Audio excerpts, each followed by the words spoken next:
Driving.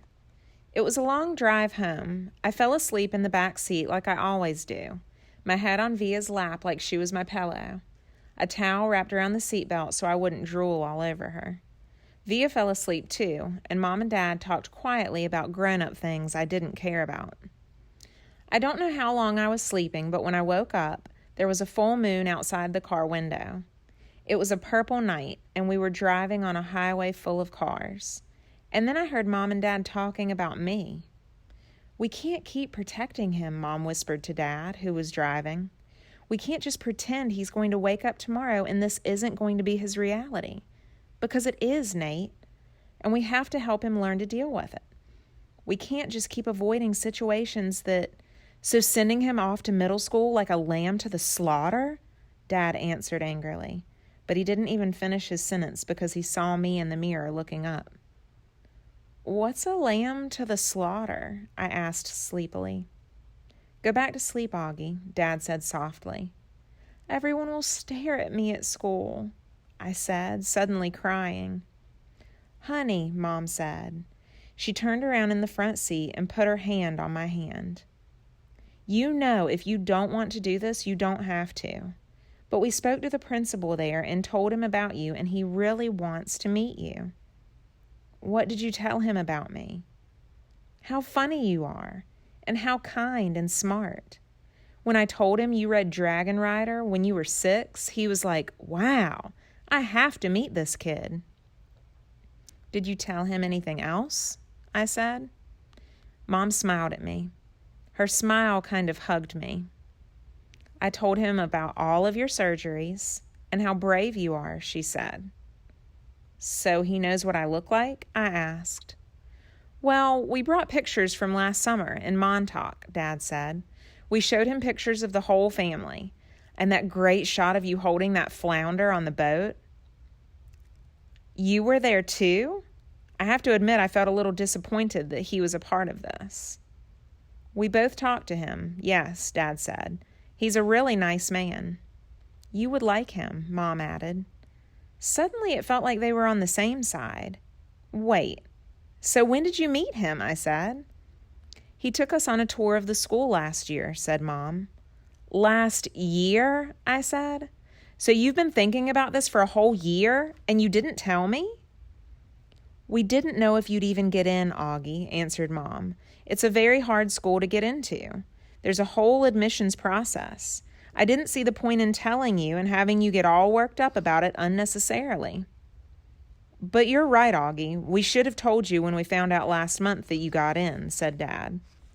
"In hindsight," sighed Mom. "Yes, I guess." "Did that lady who came to the house that time have something to do with this?" I said. "The one that gave me that test?" "Yes, actually," said Mom, looking guilty. "Yes." "You told me it was an IQ test," I said. "I know. Well, that was a white lie," she answered. "It was a test you needed to take to get into the school. You did very well on it, by the way." "So you lied," I said.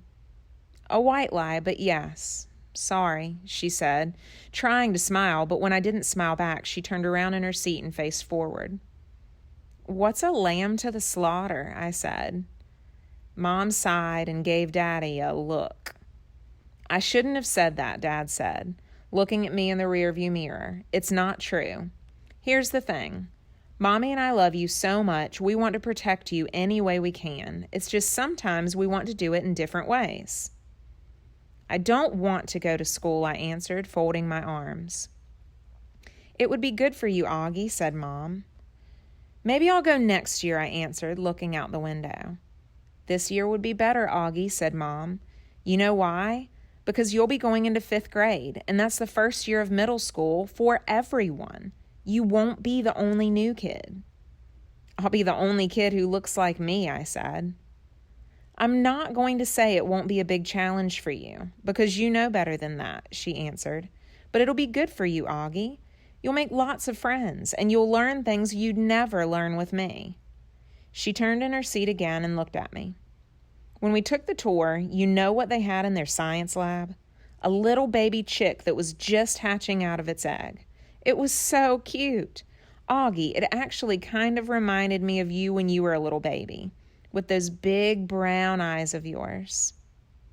I usually love when they talk about when I was a baby. Sometimes I want to curl up into a tiny ball and let them hug me and kiss me all over. I miss being a baby, not knowing stuff, but I wasn't in the mood for that now. I don't want to go, I said. How about this? Can you at least meet Mr. Tushman before making up your mind, Mom asked. Mr. Tushman, I said. He's the principal, answered Mom. Mr. Tushman, I repeated. I know, right? Dad answered, smiling and looking at me in the rearview mirror. Can you believe that name, Augie? I mean, who on earth would ever agree to have a name like Mr. Tushman? I smiled even though I didn't want to let them see me smile. Dad was the one person in the world who could make me laugh no matter how much I didn't want to laugh. Dad always made everyone laugh. Augie, you should go to that school just so you can hear his name said over the loudspeaker, Dad said excitedly. Can you imagine how funny that would be? Hello, paging Mr. Tushman. He was using a fake, high, old lady voice. Hi, Mr. Tushman. I see you're running a little behind today. Did your car get rear-ended again? What a bum rap.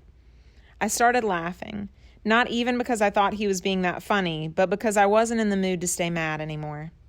It could be worse, though, Dad continued in his normal voice. Mommy and I had a professor in college called Miss Butt. Mom was laughing now, too. Is that for real? I said. Roberta Butt, Mom answered, raising her hand as if to swear. Bobby Butt. She had huge cheeks, said Dad. Nate, said Mom. What? She had big cheeks is all I'm saying. Mom laughed and shook her head at the same time. Hey, I know, said Dad excitedly. Let's fix them up on a blind date. Can you imagine? Miss Butt, meet Mr. Tushman. Mr. Tushman, here's Miss Butt. They could get married and have a bunch of little tushies. Poor Mr. Tushman, answered Mom, shaking her head. Augie hasn't even met the man yet, Nate. Who's Mr. Tushman? Via said groggily. She had just woken up. He's the principal of my new school, I answered.